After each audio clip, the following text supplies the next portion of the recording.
Hi, everyone. Thank you, Blake, for the introduction. It's so funny because I think he's more stressed out than I am. So now I'm going to look good. It's awesome. I'm very, very humbled to be here. I'm very grateful to be sharing this time with you today and the people watching online. So I am not the amazing Lizzo. I am not Beck. I am just a simple woman making my way in the universe. And so why am I here? Well, I'm here today to talk to you about my journey as a storyteller across multiple mediums. And I'm here to share a few things that I've learned along the way, a few insights. So yes, I will be talking about, there we go. Storytelling. Wow, South by Southwest 2022, so original. We're going to talk about storytelling. But hey, don't worry, I'm not going to give you a masterclass on Joseph Campbell. All is good. I want to talk about the evolution of storytelling and how it changes and how it evolves and how it adapts to all those mediums that I've explored, the shapes of storytelling, if you will. And try to imagine also where it is going to go next. So why me? Okay, so you can think of me as a wanderer, an explorer. I get bored very easily, so I have to always do something new. So across my career and my life, I have explored a lot of different forms of storytelling. And because of that, I believe I have a tiny bit of the ability to zoom out a little bit and understand how the language changes and adapt to those mediums. So it all started when I was a little girl and I was reading with a flashlight, hiding in my bed, and I wanted to be a writer. All my life I wanted to be a writer, like those amazing books that I was reading, adventure books. So when I was 11 years old, I wrote my first book with my best friends. We had a notebook. Every night I would write a chapter, and the next morning in the bus, I would give it to my friend. She would write a chapter. Next day in the bus, give me the notebook, write the next chapter, etc., etc. It was called the Cheops case, and it was a group of Egyptologists in Egypt getting cursed, and they all die. And then at 14 years old, I was so crazy that I actually sent the manuscript to a bunch of super big editors in France. And I actually got a very nice rejection letter from one of them. I was so proud. That was my first of many rejection letters. I'm sure you can relate. So my career as a writer didn't quite work out. But shortly after, I became addicted to TV. Oh my God, my parents were so worried. I would come back from school, and I would keep my jacket, my bag, everything. If the TV was on, I would be staring just right there. And they were so worried. And they were even more worried when I told them that I wanted to go to film school after high school. So then I was a lost cause. It was like, yeah, sure, do whatever you want. You'll come back, you'll be an engineer one day, don't worry. So I went to film school.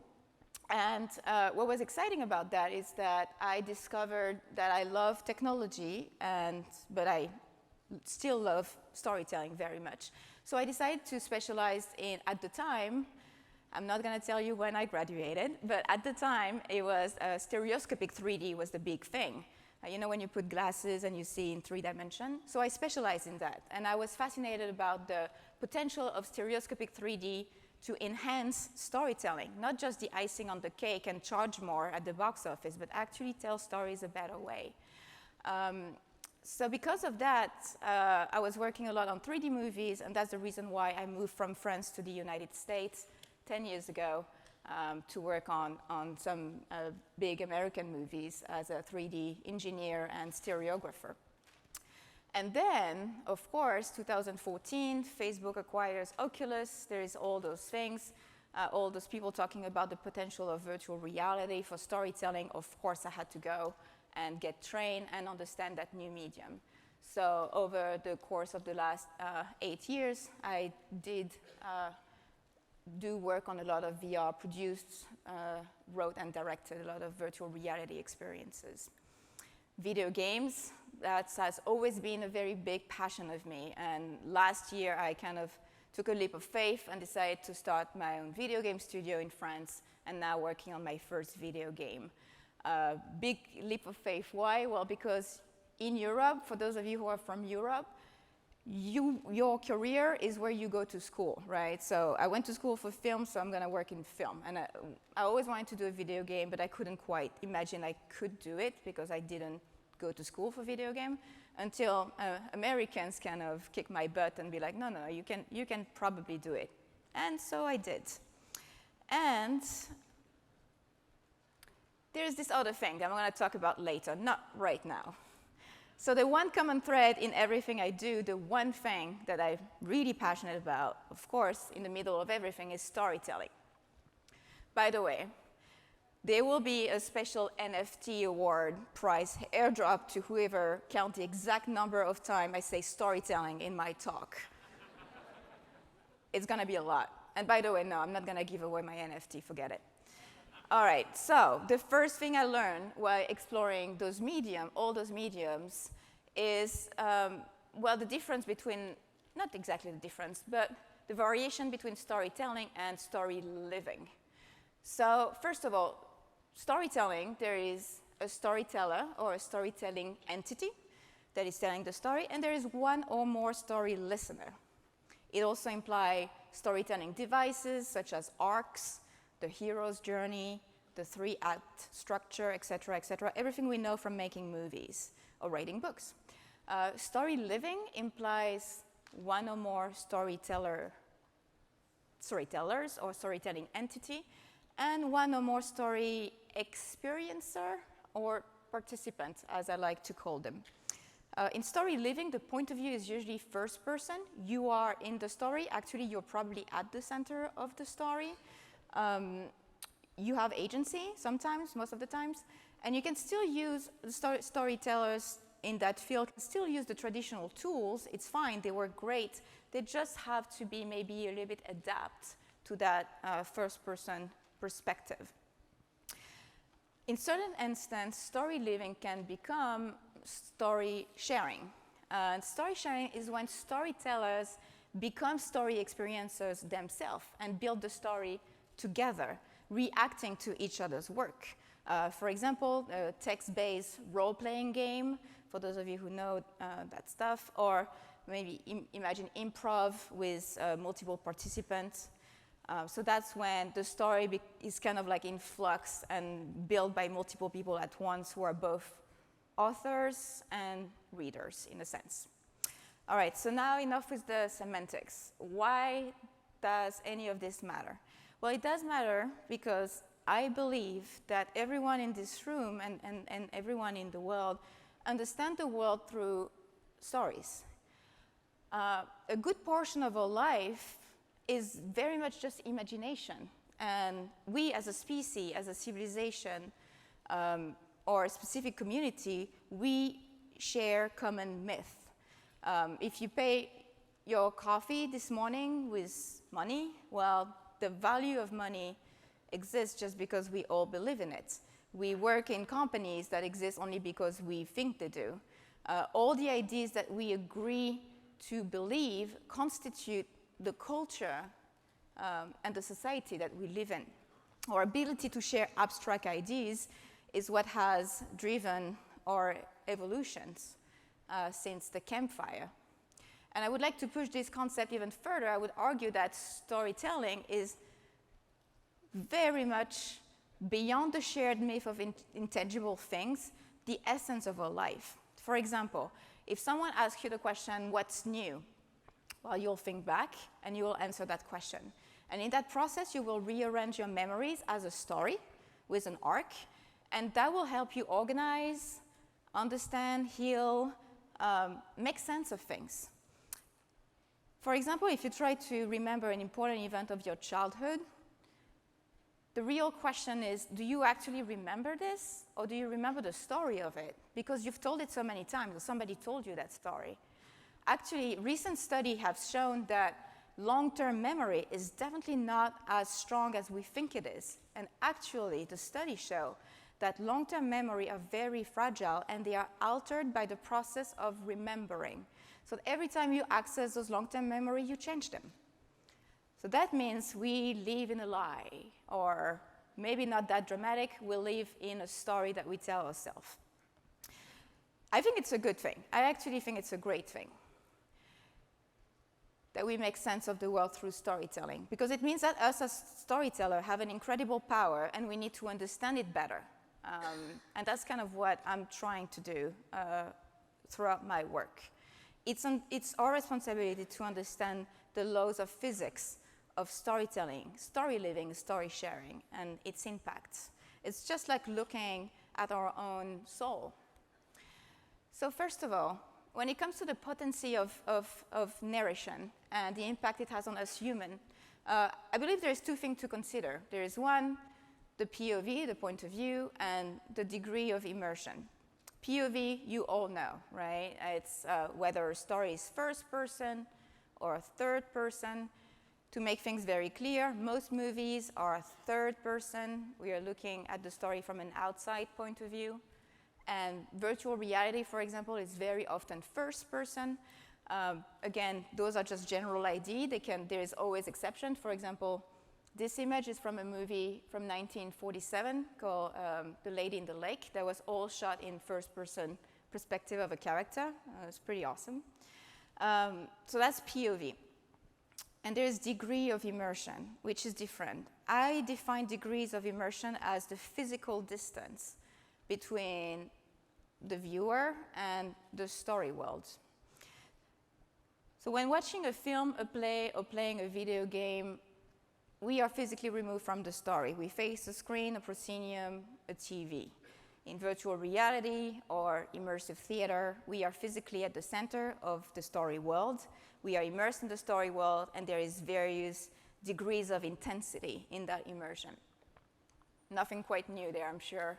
You probably already knew that differentiation between the two kind of storytelling, which is very much right that line between storytelling and story living. So these different degrees of intensity, I define them as follows, which is the bottom level, immersion. Immersion is being surrounded by images and sound and stimuli that creates a believable environment. There is presence. Presence is the feeling or the sense of actually existing in this environment. And then there is embodiment. Embodiment is being physically there, whether it's true or not. But you can feel it in your guts. It's like your body has been teleported, which means that you can feel in real danger, and you can potentially fear things such as pain. So let's take a look at where most of the well-known medium of storytelling are placed in this chart, where there is a POV in the horizontal line and degrees of immersion in the vertical line. So we have, again, there is exceptions to everything. This is just the general rule of the medium. So TV, movies, written narration, and traditional theater would be in the third person, physically remote category. We would have video game in physically remote still, but kind of more in first person. It's a tricky one because video games usually play a character that's not you, but through the control that you have on the character, the puppet mastering, I personally place it more in the first person category. There is in a third person, but physically immersed, you have immersive theater, for example, for those of you who know things such as Sleep No More, or those really intense play where you get to be in a venue in the middle of actors. In that corner that interests me the most, you have virtual reality that is very often you feel physically immersed and you feel first person. And there's that thing again. What is that thing? All right, well, I think it's time to talk about this. LARP, live action role-playing games. Okay, who here knows what a LARP is? Oh my God, friends, who has done a LARP? Oh my God, there's a few of us here, awesome. Yes, let's talk after. So live action role-playing games, it's a form of role-playing games where a participant actually get to play physically their character. You portray your character over the course of a few hours or a few days. Players pursue goals within a fictional settings in real-world environments while interacting with each other while being in character. The outcome of your action are, of course, mediated by the rules of the game, but also it's more or less a consensus with other player. Very much story sharing. The first LARPs, they were run in the late 70s and kind of like taking off the famous role-playing game Dungeons and Dragons, and then they spread internationally during the 80s, and then they diversified into a very wide variety of style. Role-playing games can be very game-light or can be more an artistic endeavor. They could be designed to reach educational goals, teach some interesting things. The genre can vary from super modern realistic to historical to fantasy to futuristic. And the production value range from very minimal to crazy location and crazy costumes. From small group of participants to the bigger LARPs, thousands of people. So I've been a LARPer since age 17. I've done close to 100 LARPs at that point in time, and I've helped organize a few. And LARPs are what made me the storyteller that I am today. There's been a strong evolution of storytelling in LARPing, and I think this is a very interesting thing that also drives me to look for emotional storytelling in everything I do. It started originally with what we call PvE, for those of you who are in gaming, player versus environment. So that means you are, as player, playing against what the organizer, the non-playable character, NPC, will do to you. You're usually the good guy and you're fighting the bad guys. It's play to win, so you have objective and you're trying to win them. Then it evolved into PvP, player versus player, where it's more about interacting with each other. We have pieces of information that we have to kind of arrange the puzzle and figure out what's going on. PvP, and then it's instead of playing to win the game, now we started playing to lose the game. So why would we ever do that? The play to lose is interesting. It's because we considered that the most emotion and the heightened emotions come from not reaching your objective. And so that's when a whole new genre of LARPing started happening that involved a lot of crying also. And then now in France, I don't do LARPs in the US, I only do the LARPs in France. I know it's a bit different here, but probably not that much. Right now we have a lot of LARPs in France that we can define as slices of life, where there is not exactly objectives, there is no goal or winning or losing, and it's just about being in a moment and living through a piece of the life of someone that's not us. That's also what we call play to feel. So we completely remove the idea of winning or losing the game. And at the end of the day, it's about collecting memories. So basically, we went over the course of 40 years, from this is me, 18 years old Celine, playing a Game of Thrones LARP, to this, which is adult Celine, 2 years ago. I was playing a journalist in Argentina in 1945, the day Perón married Evita, and trying to make sense of a world that was changing too fast. So in this LARP, no foam sword, no armor, no battles. I miss those though, they were fun. But it was just whispers and looks and a lot of tango dancing to express some feelings that we couldn't say out loud. So why am I talking about LARP and outing myself as a total nerd? Well, because I believe that LARPs is at the most extreme spectrum of storytelling, story living, story sharing, both in POV and immersion, where embodiment is so strong that we experience a phenomenon that we call emotional bleed. I believe emotional bleed is stronger the more we go towards that extreme physically immersed first-person POV forms of storytelling. So what is emotional bleed? Emotional bleed is when the lines between fantasy and reality blur. And it's a phenomenon where the emotion from a character or a situation will affect the player out of the game, out of the experience, and vice versa. Part of the joy of role-playing comes from diving into the fantasy of being someone that we're not. And when we play a character for a long time, and when I say long time, it's just a few hours. This happens very quickly. Just after maybe 7 or 8 hours being a character in those very intense settings of LARPs, we can get swept in the high and the low of a character. And the feelings, those feelings persist after the game is over. There is bleed in, which is when the player's feeling affect how the character reacts in the game, where it should not. For example, if you're scared yourself as a human, then your character will be very jumpy, while maybe it shouldn't.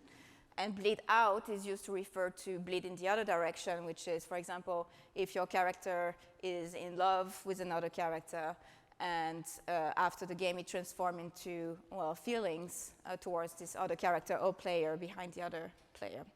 So I'll tell you the salad story. The salad story happened to me a couple of years ago. I was coming back from a LARP in France. It was a very intense LARP. We were playing a small village, so villagers in the remote countryside, and it was during World War II under the occupation. And so it was a very tough 2 days of being in the lives of basically my grandparents. And one of the things to make the game also realistic is we didn't have much to eat. And it was mostly what the people at the time were eating, which is, I don't know the name in English, but those are vegetables that really make you sick, and mushrooms and all those things, while other people were having champagne and chocolate and all that stuff. So, can we bring back the salad, please? I like the salad. Thank you. I hope you're not too hungry. Did you have lunch? So anyway, I did this LARP, really intense. Monday, I come back to Paris, my office. I go to a business meeting. We go have lunch in a little cafe, and I order a salad, and we're talking to my business partner and the people we're meeting. And then the waiter comes and puts that salad in front of me. And I look down, and it's beautiful, all those colors, all those delicious vegetables. And I didn't even think about the LARP or anything. I burst out in tears. I could not stop crying. Can you imagine the reaction of my business associate and the people we're meeting? They're like, what is wrong with you? It's like, no, I'm sorry. I went to a LARP and I had to explain the whole thing.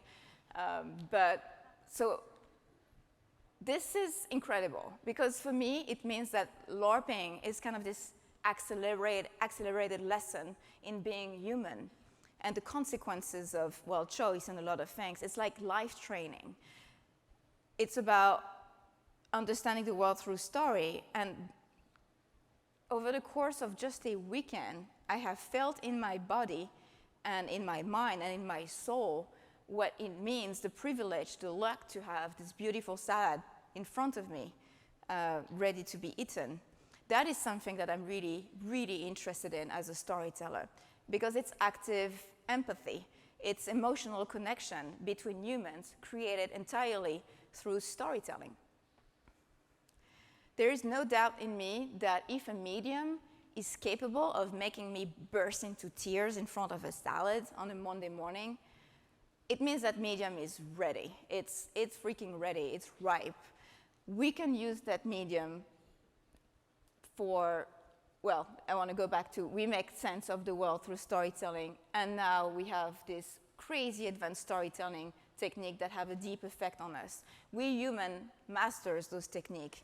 So how do we now use those techniques in a useful way, in a positive way, in all forms of storytelling? All those emotions that we can master, that we can create. Can we create a better world with storytelling?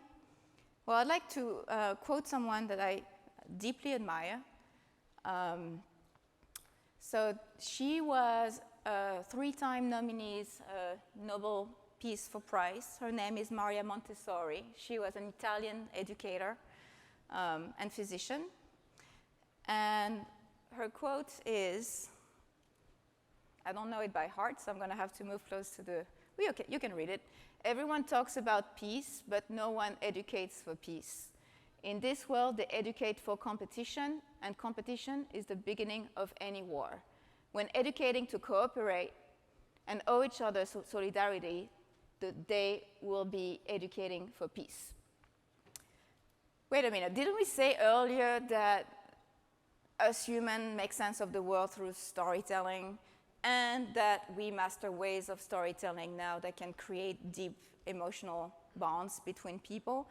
Well, maybe we can try to do that. Maybe we can try to change the narrative of the world a little bit together, right? Maybe we can educate for peace a little bit instead of competition. So Blake earlier told about this project that I did called the Sun Ladies. So the Sun Ladies is the 6-minute, so very short virtual reality documentary that I shot in 2017 in Iraq during the war with my co-director Christian Steven and conflict journalist Dylan Roberts. So we were there, we met those women, and I cannot express how much it changed my life to meeting those women. Yazidi women were targeted by ISIS when they invaded Iraq. They were captured and they were sold as sex slaves. Some of them who managed to escape or were freed decide that instead of rejoining their family in refugee camp, they will join the Kurdistan army and fight back to liberate their sisters. When I came to Iraq, I had those preconceived ideas about violence. And I had already positioned myself in a very judgmental position of being like, violence is never the way, we should never do that, blah, blah, blah, they are wrong. And of course, I was wrong. Of course, I met those women and I realized that not only they had no choice, but they were the strongest women I knew. And on top of that, what I realized meeting them is that they had healed from trauma much, much faster, much better than the woman who returned to refugee camp. So I made that little documentary, very much inspired by my own experience there and how I felt as a woman meeting them. And then when we presented it to festival, we asked people who were watching the film if they want to sit down for a second, write a letter. And to my surprise, it actually worked, because we all know how busy we are in festival. We have to go to the next thing. But actually, most of them, after just the 6 minutes of being with them in virtual reality, put them in such an emotional state that they sat down and wrote letter. So we collected over 5,000 letters, did a Kickstarter campaign to translate them into Kurdish, and we returned them to Iraq to the Sun Ladies. Something else that I did trying to explore the way that storytelling can potentially help foster collaboration and communication between communities is the key, which was my next VR experience. Sun Ladies was cinematic VR. Cinematic VR is when you go and shoot 360 with actual camera, very much like traditional filmmaking, but in 360. The key was an interactive game engine-based virtual reality experience. So it's basically using the workflow of a video game. And in the key, I knew I wanted to, I was tasked of telling the story of refugees. This was made in partnership with Oculus VR for Good and Friends of Refugee, a nonprofit based in Clarkston in Georgia. So instead of just going straight into the subject and tackling that subject, we decided to use a different way, a different mean of storytelling to tell that story.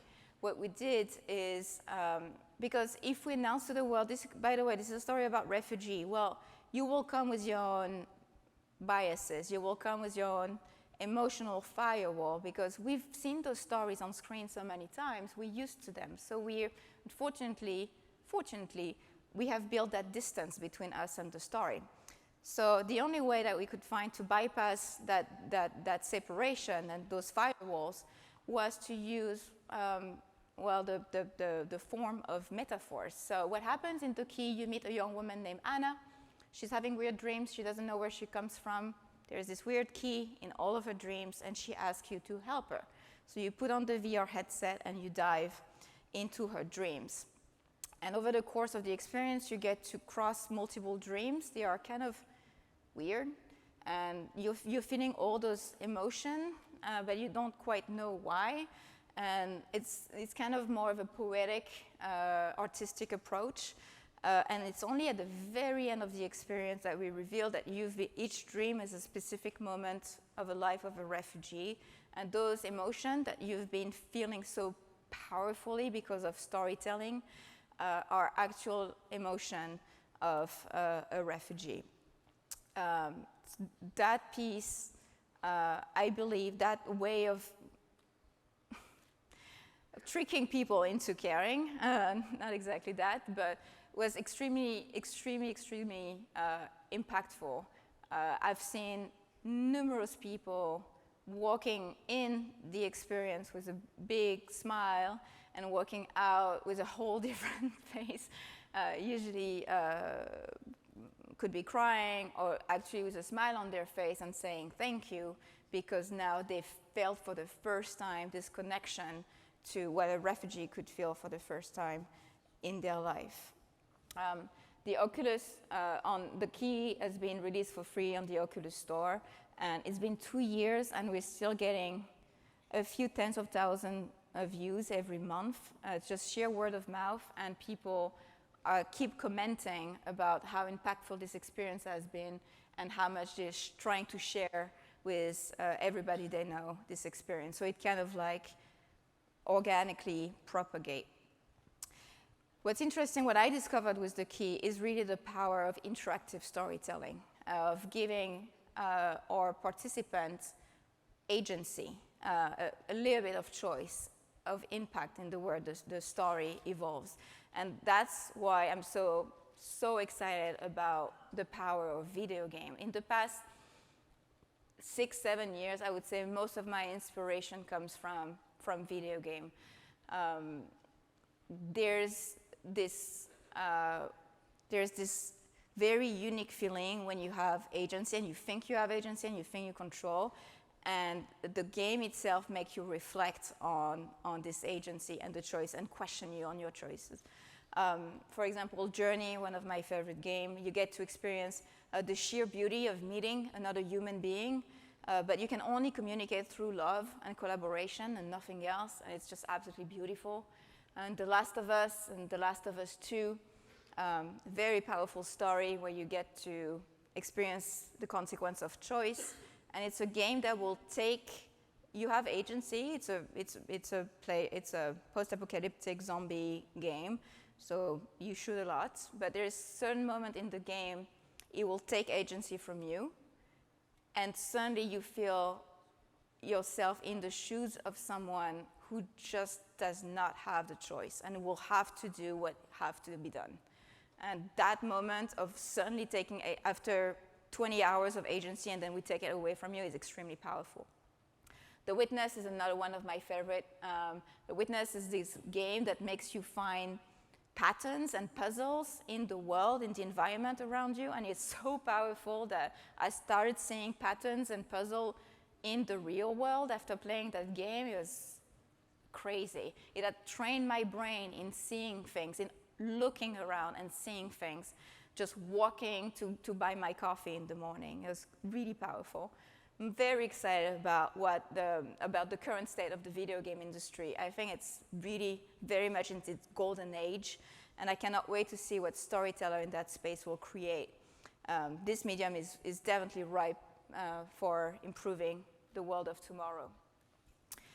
So whether you work in film, VR, music, video games, you already know that emotion is at the core of everything.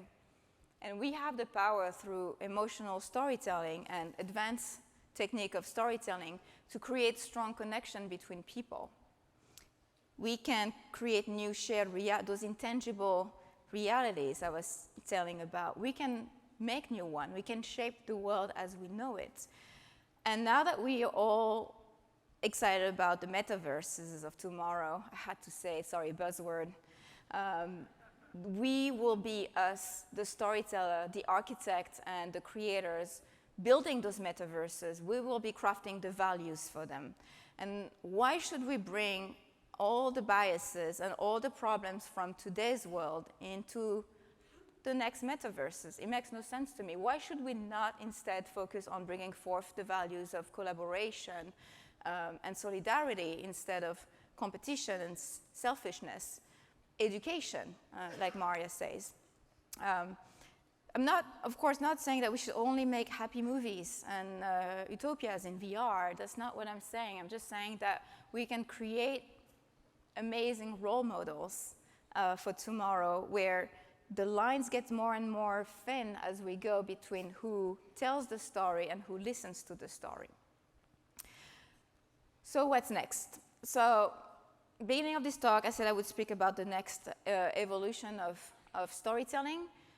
First of all, I think a lot of the current mediums still have a long way to go. XR, VR, it's still in infancy, in my opinion. There is crazy things happening. I really encourage everyone to go see the XR exhibit next door, and you'll be blown away by some of this stuff. Video game, definitely it's in golden age. LARPing is still evolving. We actually now take a lot of inspiration, guess what, on theater, old school theater. Now we start having LARPs that are organized in acts, and we have what we call black boxes, which is the equivalent of a flashback in a movie. So it's quite fascinating how all those mediums kind of merge and mix and inspire from each other. Again, it's about finding new nuggets of knowledge in one medium and going back and applying to these other mediums. It's quite fascinating. And then there is a new form of storytelling that's just nascent, not quite there, but maybe it will be one day. And it's blockchain-based storytelling. Yes, I know, it's controversial, and you're probably tired of hearing those things, but I think it needs to be addressed. I think digital technology is changing. It has changed the way we create and we consume media over the past 10, 15 years by a lot. And at the same time, blockchain technology is revolutionizing the way we do transaction and processes as a globally stored and collaboratively written list of, well, transaction, the ledger. The blockchain, of course, it centralizes money and processes, but what does it mean for storytelling?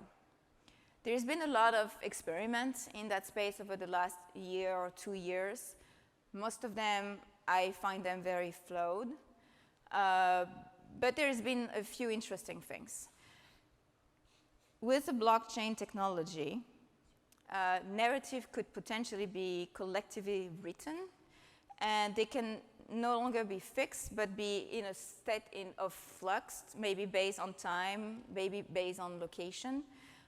Again, the lines between who gets to write and who gets to read blurred. Maybe a block could be a new chapter, a block could be a new character, a block could be a story plot, a story point, and collectively as a storytelling entity and storytelling experiencer, we get to decide or influence where it's going. And that could potentially be a beautiful form of emergent storytelling, right? Born from the collective. Now, of course, there's lots of issues with blockchain-based anything. copyright infringements and profiting of other people's work, etc., etc., etc. But potentially this could be soon, hopefully, a new interesting way of story sharing. You know, in a way, it kind of reminds me of the Cheops case, my amazing book. Can't believe I'm talking about this on stage South by Southwest. It's so cool. So maybe the Cheops case could be just that. Like we write a little bit and we pass it to the next person, and the story grows organically. So it's funny that it's kind of like full circle for me.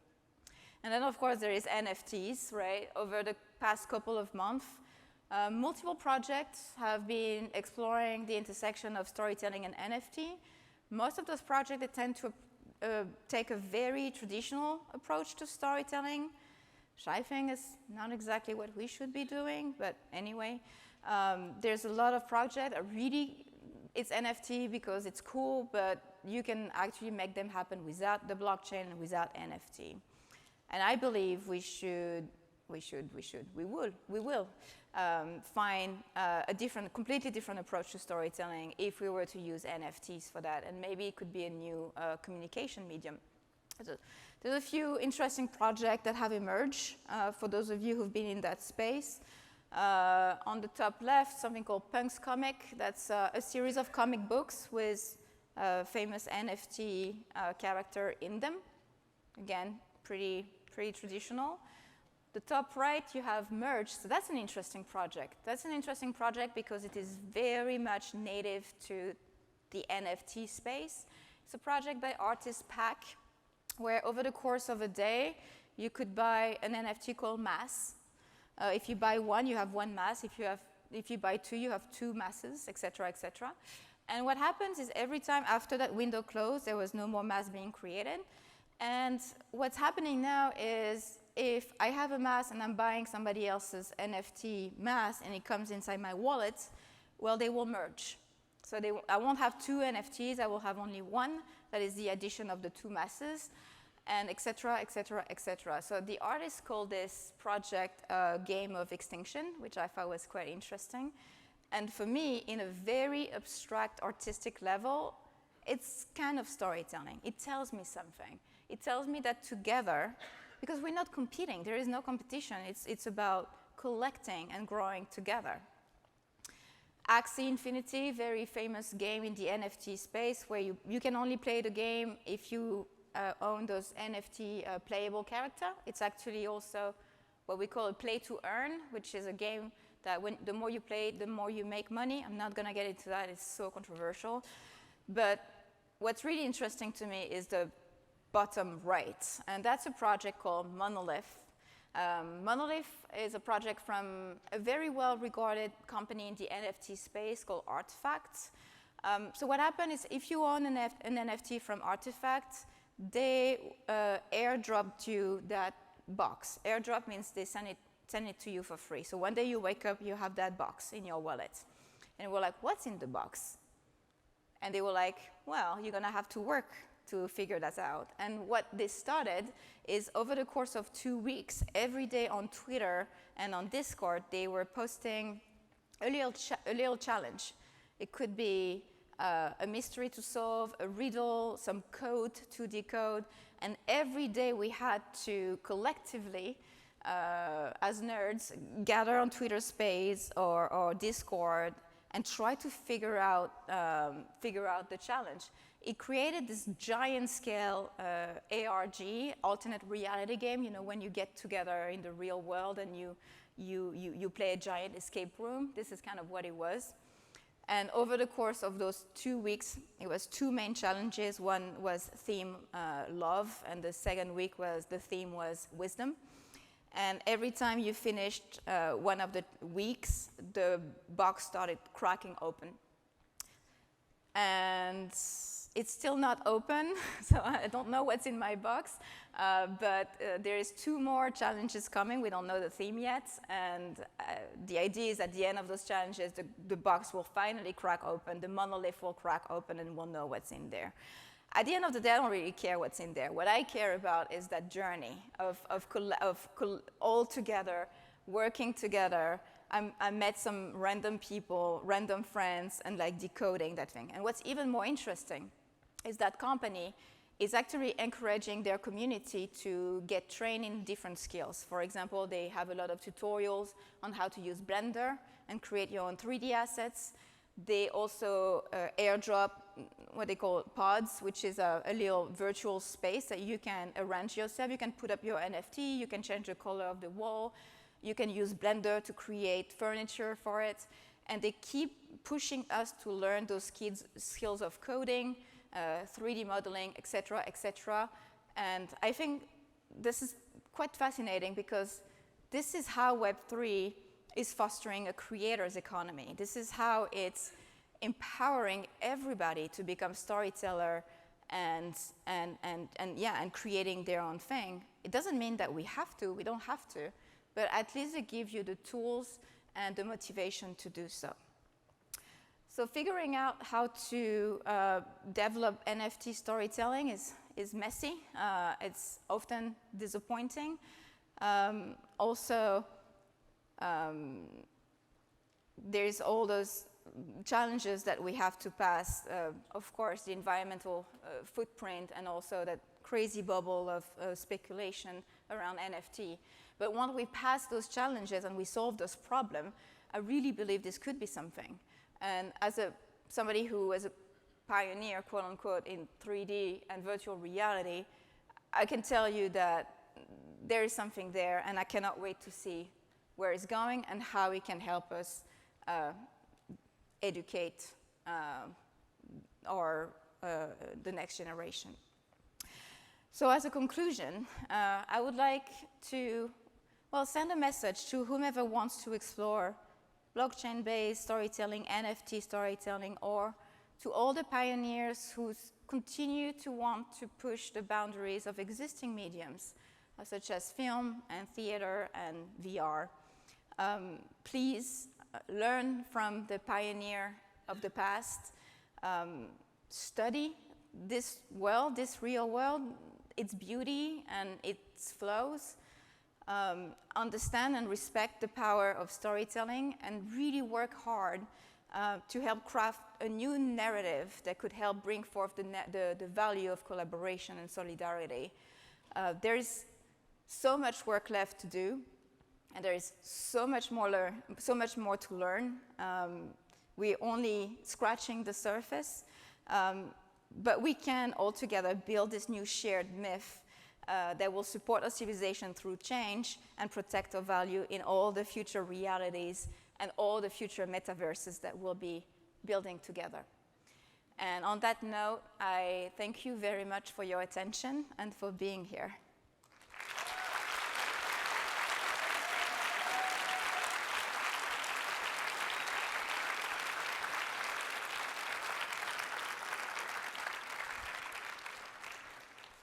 So we have 12 more minutes. I have some questions here on the screen, and I don't know if the people in the room can ask questions. I guess so.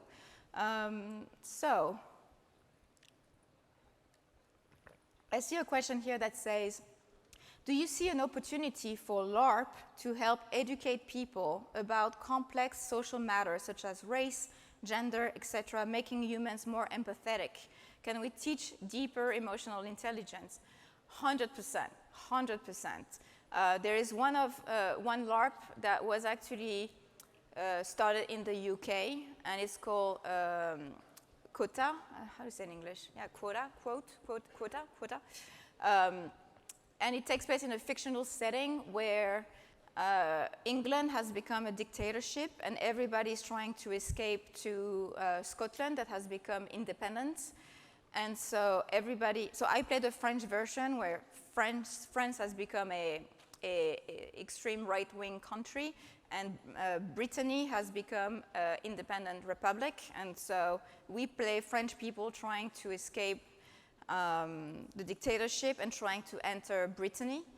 And basically the LARP is we spend 3 days in kind of a refugee center, really, where we are forced to learn to speak Breton, which is the regional language of Brittany, because they consider that we cannot enter the country if we don't speak the language. We have to pass some really stupid tests. We had to pass some really humiliating medical tests as well. And for everybody who did that LARP, I can assure you that they came out with a whole new idea of what refugees have to go through when they come to a new country, and have to, again, forced to learn the language, and adopt values that are very different from their own, and kind of forced to abandon their own identity behind. I have a question here. Have you played the video game Gris? Absolutely. Gris was not on my presentation, but it's actually one of my favorite games, and very much a source of inspiration. For those of you who don't know, it's a pretty short game, a few hours, and it deals with the aftermath of loss and depression, and how to rebuild oneself from those moments. I have, what is the budget like to produce a VR project such as the Sun Ladies or The Key? I like a very pragmatic question. How is it possible to finance production that are viewed for free to gain impact? Oh my God, thank you for this question. Okay, so Sun Ladies is not a good example, because Sun Ladies, we had no money at all. No money at all. So nobody was paid, not a good example, not a sustainable way of doing things. It was just a work of love for a lot of people. The Key was financed by a program at Oculus Meta now called Oculus VR for Good, where they support filmmakers, creators into making stories that matters. I would say that unfortunately, it's really hard to finance this kind of projects, and this is kind of the reason why I opened my own company in France, even though I live in Los Angeles, because in France we have a lot of support for the government and regional funds. So I would say one of the ways I would go to try to raise money for this kind of very important project is to try to form co-productions with European countries. France and Germany also has interesting source of fundings for XR. And to a lesser extent, Canada and the UK. Canada is a bit more complicated because the Canadian co-producer has to own the IP, so you might not want to do that. And I will take one last question.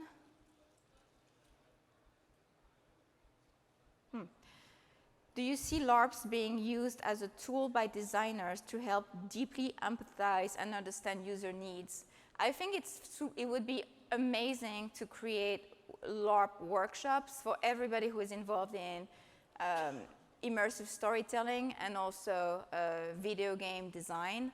I think this is something that's actually quite easy to do, and you learn so much from that immediate form of storytelling and that immediate feedback loop of testing certain design. And so yes, I think it would be amazing if somebody were to organize maybe smaller scale LARP and to just train everybody in that form of storytelling. Well, on that note, I don't know if there's any questions here in the audience, but you can always find me, and I had my contact up on the screen. So please get in touch with me if you have any question, or come find me later. But thank you very much.